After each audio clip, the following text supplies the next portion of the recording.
Hi guys, welcome to the Man United Agenda. It's Champions League night, Tuesday, and we are here. Just watch Emmerdale Farm as Man United fans, and forget the Champions League. We're going to get updated though, because Andy's watching it right now. But yeah, let's big up to all you guys in the chat. This is the Man United Agenda. We've got a few topics to discuss today, and we're joined today by Rebel, who's not hosting for once. I'm hosting. Rebel, how are you doing, sir? Exhausted, but still have a smile on my face because we beat those damn Scousers at the weekend, and that would be injected into my veins for the entirety of this week. Memorable, isn't it? Memorable.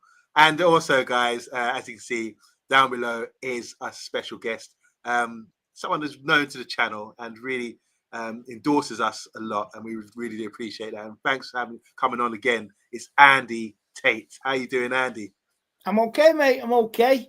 Still buzzing off Sunday. Still wondering how we got through that, but we did it. We did the Scousers, so let them moan and let them cry and whinge, and long may it continue. Just curious, Andy, because I haven't spoken to you, me personally, for a long time. So going into the game, like the week before the game, were you confident? I mean, because in hindsight, you say, I can see that coming. But I've heard a lot of, listened to Jay prior to the game, Rebel, a lot of people, they weren't that confident. What was your feelings going up the week before the game, going into the game? What were you feeling? I just wanted a performance that, keep it respectable. If we could get something, I'd be happy. And and a performance to credit that you can use in the long term. So, but I seen a TikTok. I was scrolling through TikTok about 3 o'clock. And I see one Scouser say this is going to be this is irrelevant. This is just going to be an Anfield. We're going to smash them, and that sort of galvanized me. Whoa, and I'm just like, whoa!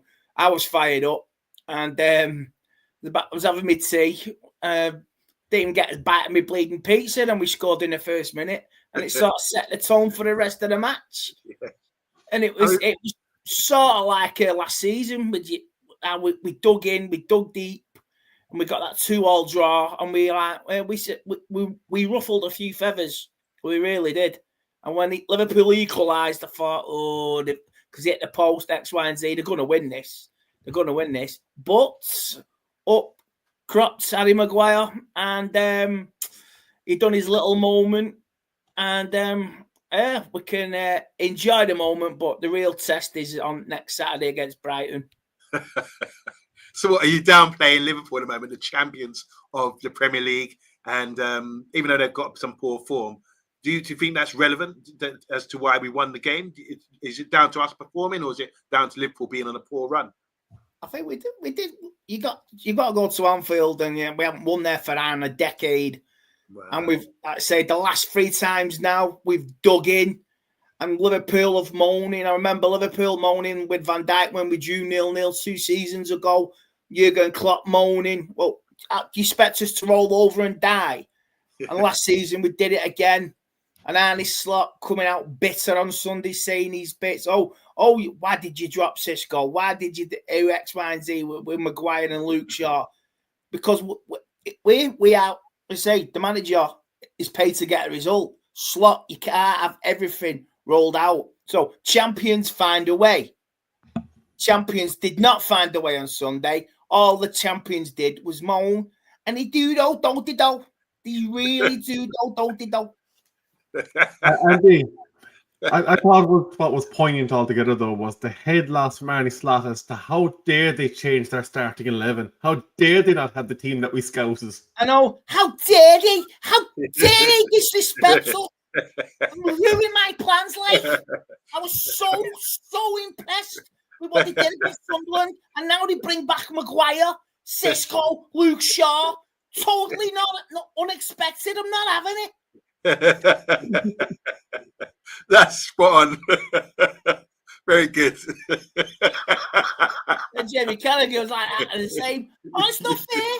Just totally not fair, Yeah, did you see? They always feel hard done by, don't they, the Scousers? Oh, You yeah, see yeah, those- yeah. Yeah, do you know what I mean? Always the gracious winners, but no one likes losing. I get it, but some teams, when they lose, they are so bitter. I've seen City, when they lose, some of the City fans are bitter. Arsenal, bitter. With United, we lose, we just get on with it. We have to. We vent, but they still carry it on. You didn't see that geezer on TikTok, who's a Liverpool fan. He was so pissed off, he actually done a Jamie Carragher and spat a loogie at his phone screen.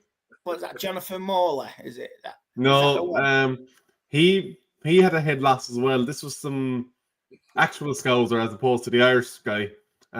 He actually spat all over his bloody phone. Oh, that one, yeah, I've seen that. Total disrespect. What the hell? Arsenal have just scored. Oh, God. There goes your money, Rebel. Oh, Rebel's gone. You should have said anything, Rebel. You should have kept that one quiet.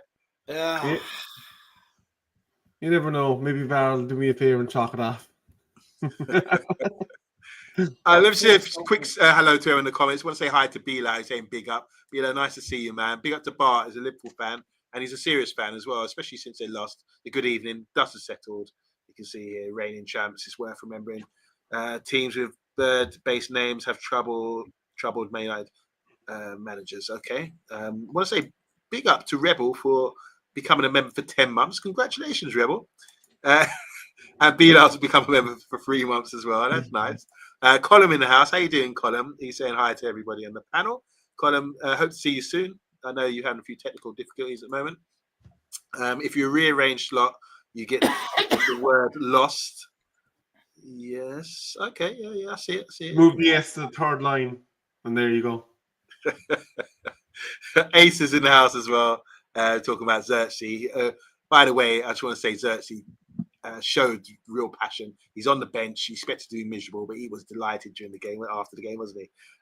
Luke Chapman in the house is watching a top game with Luton and Northampton at the moment.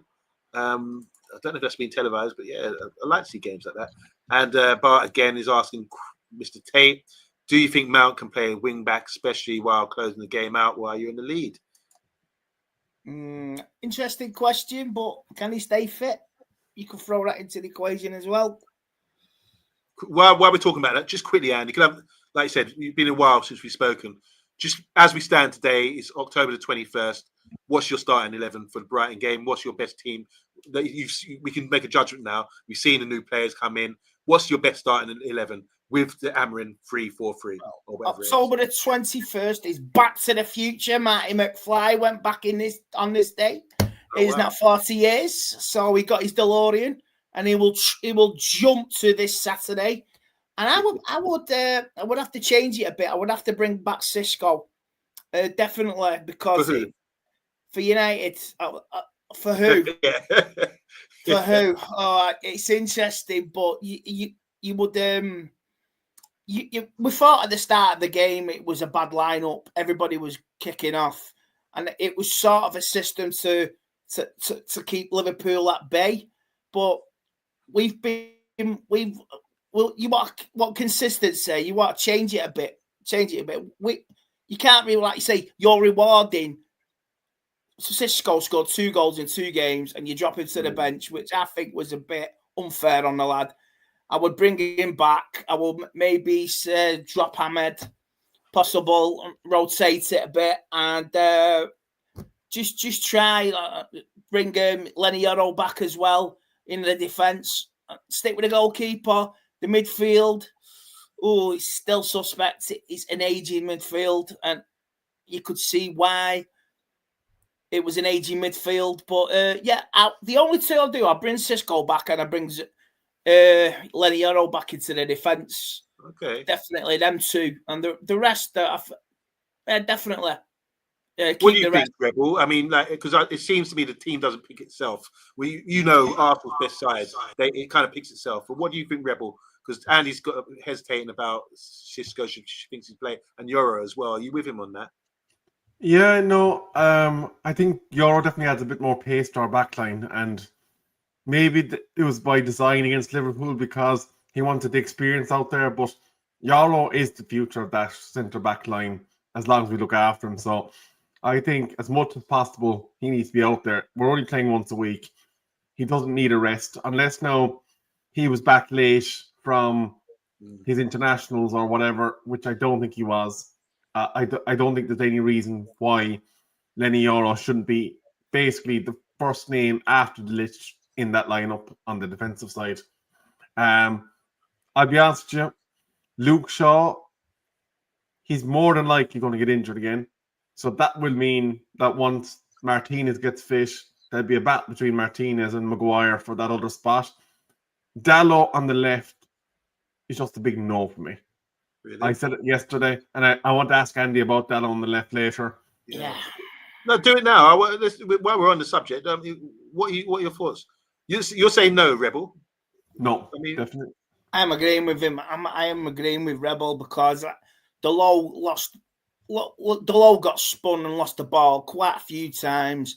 He gave the ball away, which led to an attack where Luke Shaw got Delit got roasted by Gappo and he took it and hit the post. And that was Delo losing the ball. Then later, Delo loses it again. Luke Shaw gets turned inside out by Isaac. And there's a great save from the goalkeeper. So Delo is basically, he's limited now. He's just hot-headed. You know, if you count his mistake against the equaliser for Fulham, the goal against Brentford, like he's not tracking back, not running. It's too much gun hole. Like, stay back more. You know what I mean? It's okay having an attacking wing back. I accept it, but he makes mistakes. It is still. I think he is. He's a favourite. I don't want to be like say Alex Ferguson with Darren Fletcher and Brian McClare, but he's a favourite. Maybe because Ruben's got a few countrymen he can trust like Bruno and Delo, but it seems like he's a favourite and he's just playing and playing and playing. I understand it's a competitive game. You've got players can't play and play. You got to rotate it and change it. But it seems to me he's a favourite of Ruben's, which I ain't got a problem with. But when he's made mistakes, and he made a lot of mistakes last season, cost us big time in games. So use him wisely. But we're not privy to seeing what goes on in the training ground or what people are like personally. I mean, you're closer to the club, you're around the club, you're known around the club. But I get the impression that Dallo's a model professional and he's trusted by the manager. It's nothing to do with him being Portuguese. I just think he's someone you can look at and say, yeah, I trust this guy. I'm going to pick him ahead of anyone else where there could be a bit of a risk or someone's too young, too inexperienced, too old, or whatever. Dallo seems to get the nod every time, and I know he's not the greatest player, but I think sometimes those attributes, like you mentioned there with Brian McClare and Darren Fletcher, for example, people might not favour them and say they're no frills, whatever, but the manager seems to like these sort of players, and I'm not. I don't understand why everyone's on Delo's back. I think he's decent. Sorry, Rebel, you got to throw something up there. If I could hear you. Sorry, my apologies. I hit the mute button. Not in the left though is my problem. Apologies, Rebel. You've lost your bet. It's now 2-0 Arsenal. Good. I owe Rebel after what he did to me last night. Anyway, but yeah, sorry, Rebel, what were you saying there? Not on the left. Dallo has no business ever playing on the left-hand side of that Manchester United defensive formation. There's case for him to fill in on the right, but he just needs to keep away from the left. But I thought, seeing as we're talking about the defence, Lisandro Martinez is expected to join his team. It's in full training this week. He was due to be fully integrated with the first team squad last week, but was only partially involved. Instead, he set to step up training this week and should be returning to first team action before the international break. The third international break since we returned to the Premier League. Ugh. I don't know. I was reading something, or watching a podcast the other day, and like they're saying when players have UCL injuries or repetitive injuries, you lose something. you lose something in your game. And he's been unlucky. He had a metatarsal. He had a lot of long-term injuries since he's been at the club. I don't know if his record was like that prior to coming to Man United, but it does set you back. It does set you back, player having all these injuries. He's had injuries on both legs, hasn't he? On both legs. Has he? Yeah. Was it a metatarsal he had at one point? The first one was against Sevilla, and that put him out until the start of last season. Then he came back. Then he got that injury halfway through the season. He was rushed back, wasn't he? He was rushed back by the fitness, and everyone said, and that put him even further out till January. They played him a few games, and he was out again. And when he did come back, he got another injury, and he was out for the rest of the season. Wow. So I'm not overjoyed. I'm not like super excited he's coming back, because I think like Luke Shaw's played well in that position, and we've also got the young guy from Arsenal, left-footed centre back, to come in. So it's not a sure fight for me. It's not a sure shot that he walks back into the team. He needs to prove himself, and there's still a bit of a liability with him. I know he's great on the ball. Like, to be fair, though, but I'm not sure. There's a question mark for me. To be fair, I think there's still question marks on Luke Shaw, Harry Maguire, and Diego Dalot, so we could say that about all of them. True. Like you say, Luke Shaw, he's played well, but where was Luke Shaw in the Manchester derby? Where was Luke Shaw against Brentford? So, he's honestly questions. There are more questions than answers. Great Exactly. tune. Yeah. Rebel, what's the main topic tonight? We're talking about transfers. Well, I know there's been a bit of speculation about January transfer window, right? Well, our reporter with his ear to the ground column has kind of speculated on a few issues that have been covered today. One is that Manchester United are going to look to do a deal for Angelo Stiller in the January transfer window. Who? £43 million. Stiller, the guy from Germany with the big schnoz. What position is he? He's the lad with the big schnoz. He's a centre midfielder. I don't know who he is. I've got no idea. You remember him? You covered about 4 shows with him during the really? memorable shows. Yeah. But the main one seems to be though that Joshua Zirkzee is looking to leave on loan due to lack of game time in the January window. Rumors of loan moves to the likes of a West Ham have been muted. Whether or not that transpires is another question entirely. Why would you want to go to West Ham? You know, go abroad. You could easily go back to Italy and find your farm, or Spain. But why would you want to go to West Ham, man? Have some standards, Zirkzee. Jesus, fight for your place at least, lad.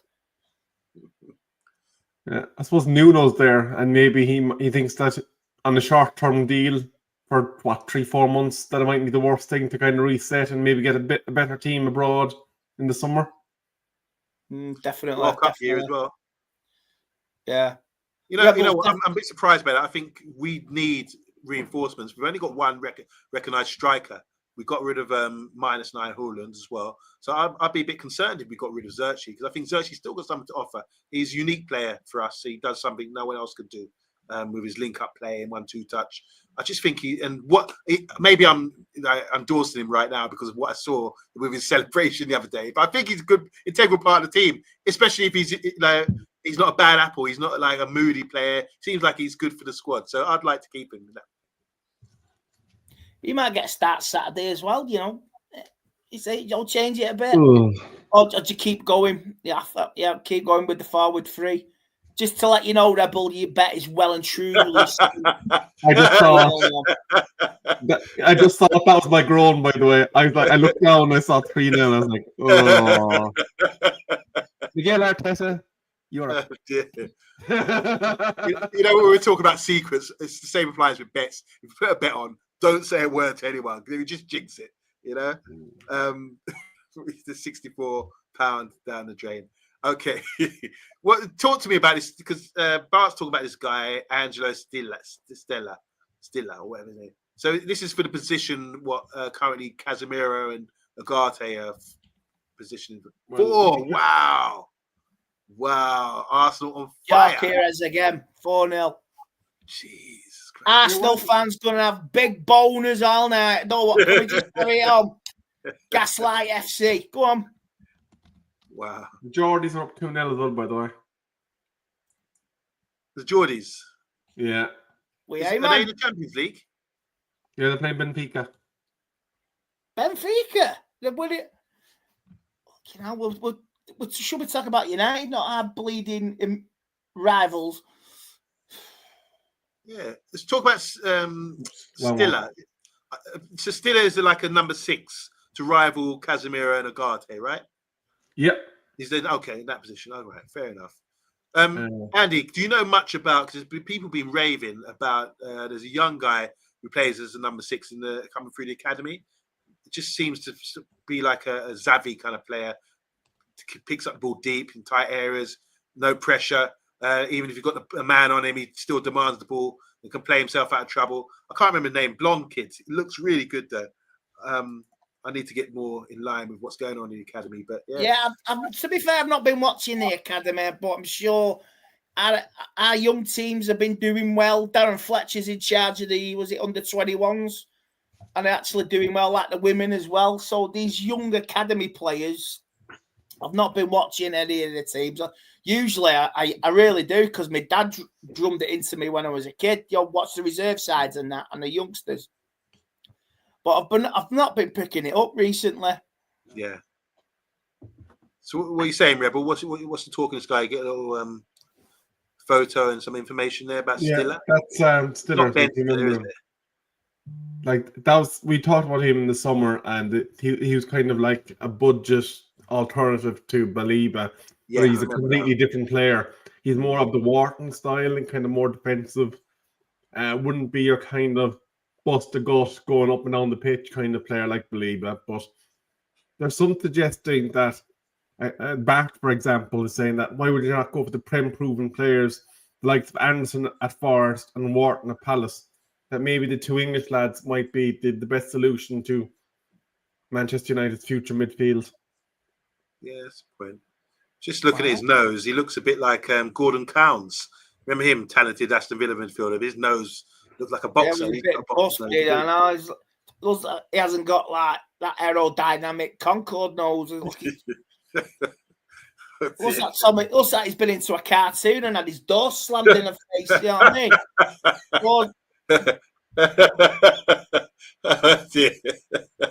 All right.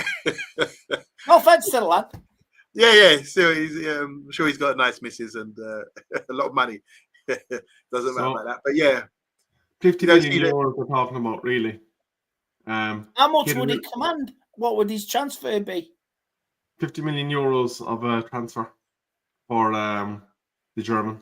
It's not bad. Instead of paying 80-90 million for Baleba, possibly Brighton will try to get even more because it's Man United. Hopefully we'll see him firsthand at Old Trafford. You going to the game this weekend, see Baleba? We'll wait and see because my ticket has gone to someone else. So I'm just waiting on another ticket. I'm calling in favours. I'm calling in airstrikes, as Donald Trump would say. You know, calling your favours and airstrikes. You know what I mean? Yeah. There's still issues getting into the ground. No, I've had no issues the last game. So that should be okay for Saturday if I get one. So yeah. So I definitely, with this game coming, I want to see Baleba and I want to see Danny Welbeck. I mean, that's the key Saturday. This game is the key. Can we continue and get the win? We have a chance now. The next couple of weeks, our fixtures are before the top 3. If we can get some ground and claw some ground back on them, before the next international break, we could be in and around the top 4, which would be really good and really fantastic.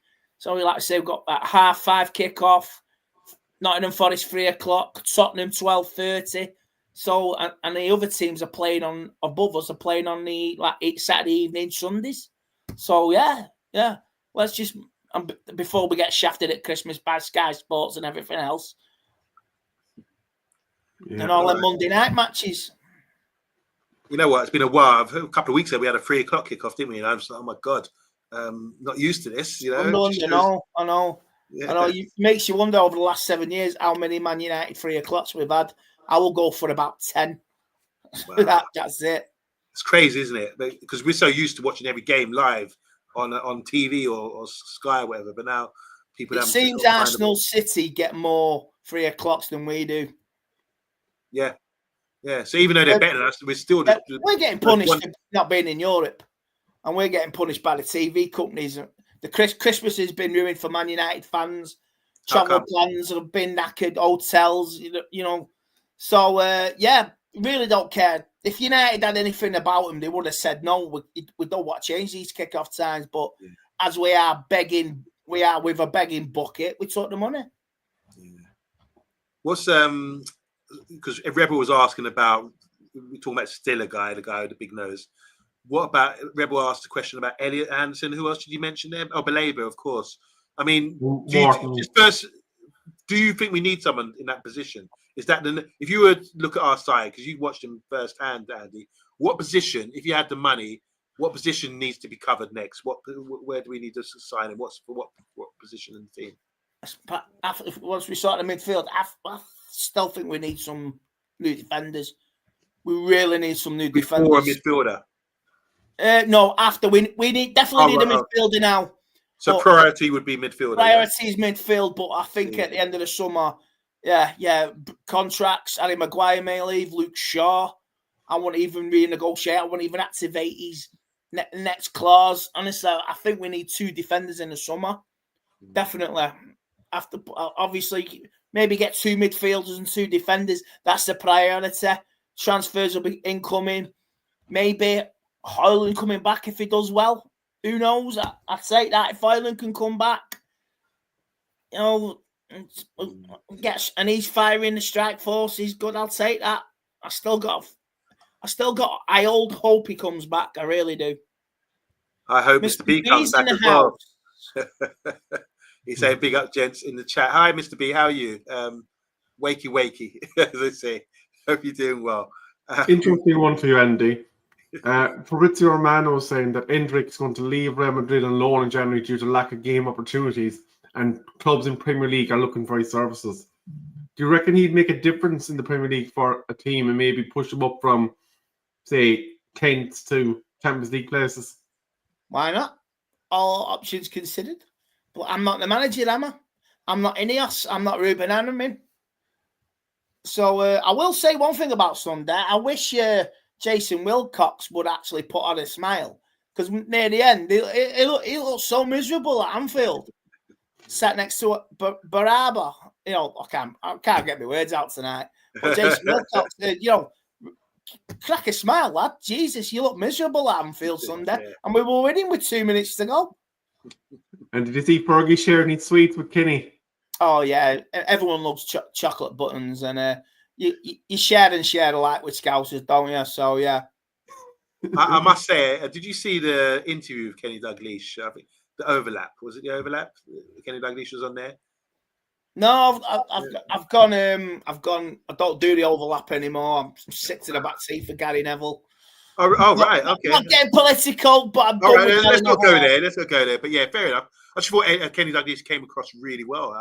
Fair enough. You know, for someone, seemed like a decent guy, just calm and collected, great player. But obviously, I thought he was hated by Man United for things. But he's had a really successful career, and you can just, when someone comes over really well, and you think, oh, they're a nice person. I was watching Joe Barton the other day, and he's cussing and swearing and saying, and he gave me a bad vibe, you know. But Kenny Dalglish, yes, he came over really good. And there's a guy. So there's a guy on Instagram. Have you heard about this guy who gets people on podcasts, on football podcasts, and HMRC something pulls them up for sort of saying something that's not correct? Do you know what I'm talking about? His name's Terrell or something. He goes around pulling up people on podcasts and saying, "Yeah, I scored a hat trick that day," and he goes and says, "No, you didn't." You know, so we have to be careful what we say on podcasts these days, especially you, Andy, because you're well known if you say something that's not true. he might come for you as well. So oh, you won't come for me. You know what? That's for Gary Neville. Come for me. That's for Gary Neville. Don't care. So come for me for that if you want me. I don't care. Because I've got sod all to give back. I've one very important hard-hitting question, though, and it's probably a good one to finish on. Penguin and club bars can no longer be called chocolate bars.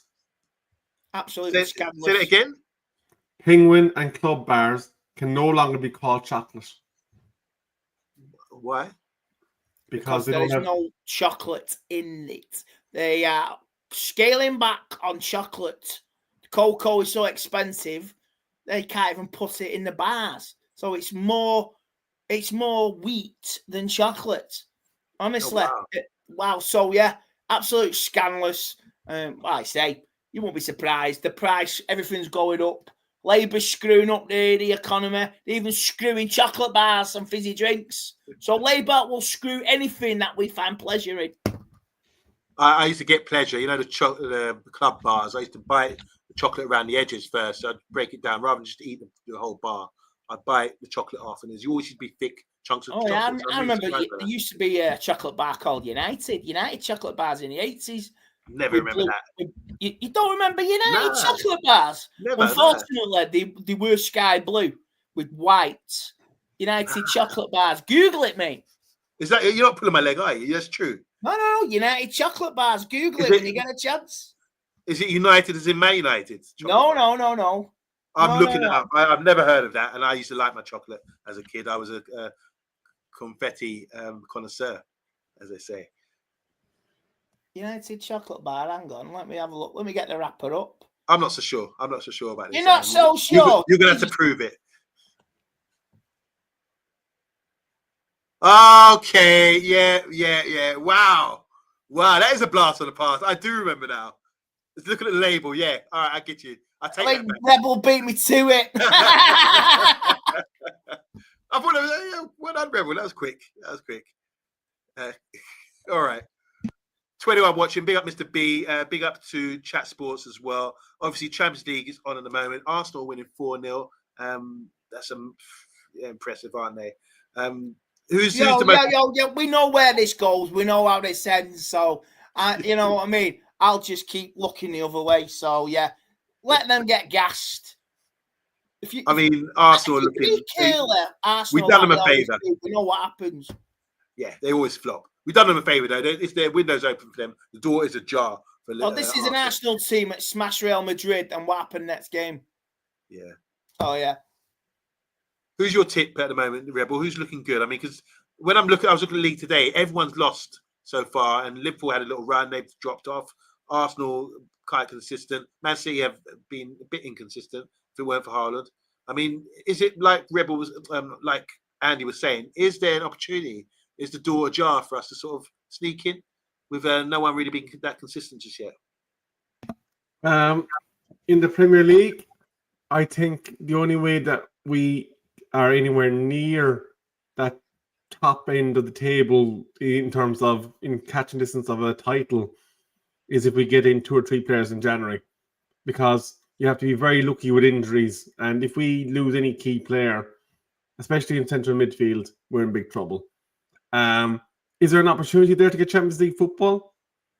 Absolutely, there is. We're 2 points behind the Scousers, and we were considered dead food. So there's opportunity there. You see the fixtures between now and Christmas. We don't play Arsenal and Man City till January, and there's no. I don't see no. We'll see what happens come Saturday, and after that, I know we got Tottenham, but why can't we go unbeaten till Christmas? That would be nice. Come January 1st, we're unbeaten in that around that top 4, and then I'll go with Rebel. If you're in the position to be in that cracking position, yeah, you get them players. Ineos might have to rethink the strategy. Right. If we're injury free, suspension free, and we're in that top 3, 4 come Christmas, and there's a chance of even bigger prizes. Yeah. Yeah, that'd be massive. I mean, like I say, it's not impossible. Not impossible. From what I'm seeing, there's no outstanding teams for me. And as Ruben Amorins says, on our day, we're capable of beating anybody. And we're starting now to see the if you can't get a girlfriend, then all of a sudden the opportunity is there, the door's there, and she's looking at you, she's shining, giving you the wink, that big silver trophy. You're like, Jesus Christ, I've got a chance here. Then you go to your mum and dad, and you ask for the funds to reel her in. You know what I mean? Buy some blue Stratus after shave. So, I'm ready to go. Get some players. Get some pulling lessons. You know what I mean? Let's reel that baby in. If we get that title secured. Bart saying here, has Maguire secured a new deal at United with his goal? I'd say yes. I think more than likely. I think Ineos will keep it as they are with contracts. No one's. It's restricted. You get paid within the structure now, and I don't see Maguire getting a massive pay rise. I would say he's professional. Maguire, like you say, maybe his representatives will try to give him the leeway, but say you could be today's hero, yesterday's memory. So we know what happens with United players. Look at Garnacho. Yeah, he's not really performing at the moment. By the way, Mason Greenwood had got 4 goals at the weekend against 10 men, mind you. But yeah, wow, that's something. Gabiad Bonglahore's comments about United, says Bart. I haven't heard about that. What's he been saying? He sort of praised us. And it's very rare for Bon Latossa to praise us.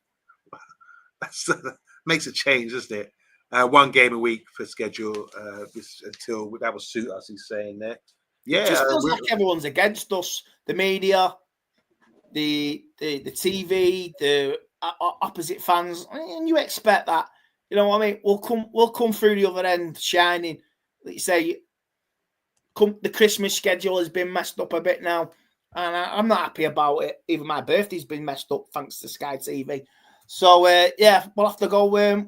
Once we get to January 1st, we'll see where we are. And it's not far away. Andy, can I ask you a question? Obviously now, Slot has had his 4th defeat in a row. He's looking to go to Frankfurt at the week or midweek, and it could be possibly 5. But if that was Ruben Amorin, every single rag newspaper you can imagine would be dragging him across the coals. And I have seen bare nothing about Slot and his 4 games in a row. Yeah, I know. I see Stephen Allison. He really tore into the Athletic for saying that Xisco is one of the worst signings of the summer. You know, the Athletic said that Xisco's one of the worst signings of the summer. Yet Isaac and the other Liverpool players have not turned it up, and his Slot is now being questioned. I don't know if he's been questioned, but it's time to earn your money, Arnie. And your players, they better start shining, because you did not win that title. Klopp's team won that title last year. It's true, though. I mean, when he tried to tweak it now and say, look, I put my own stamp on it, and he's actually getting stamped on with the results right now. So players leave, that's fair enough, and you've got to replace them. That's fine. But just remember, you rolled that crest of a wave, and now this is your test. And if you pass it, Liverpool should be okay. But if you don't pass it, but the media won't go after him. Let's see where Liverpool are after this next international break. Now, will they go for Liverpool? Watch this space. Yeah, it's true. I do think Man United, we're always in the spotlight. You're right what you said there, Rebel. Athletic are owned by NYT, who own stakes in Liverpool. Okay. I expect nothing less from 2 bit scousers.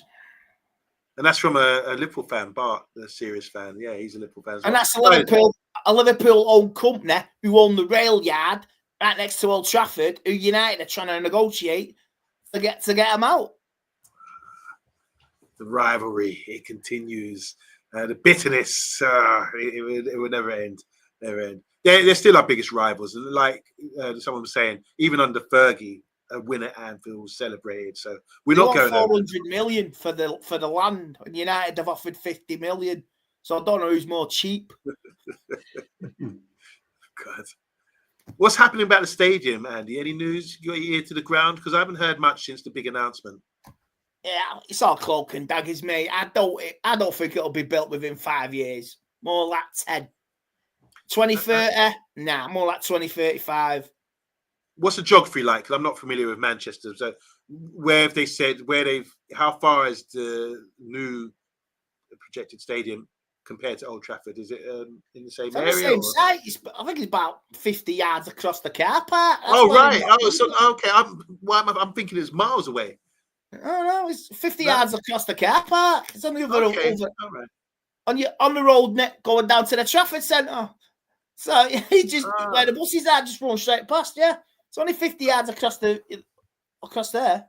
So are there any news because aren't they going to do up the area? Because all that area around Old Trafford, it's not the most attractive. It's prime real estate. Yeah. Estate agents and so-called ex-footballers have got the dirty mitts in it already. You know, who own hotels, who misguide quotes, who do politics and gets, you know what I mean, stick to footballs, don't get involved in domestic affairs in the country. So, yeah, I'd say 2030, more like 2035. God. Oh dear. All right, guys. Tell I'm not happy, so yeah, I'll leave. Yeah, no, I can hear, I can see. But you're containing yourself very well. But I get the message. Definitely get the message. Yeah, very controversial. Some of those comments there, but and I think he's lost. He's a Man United fan. I can't repeat what my dad said about him.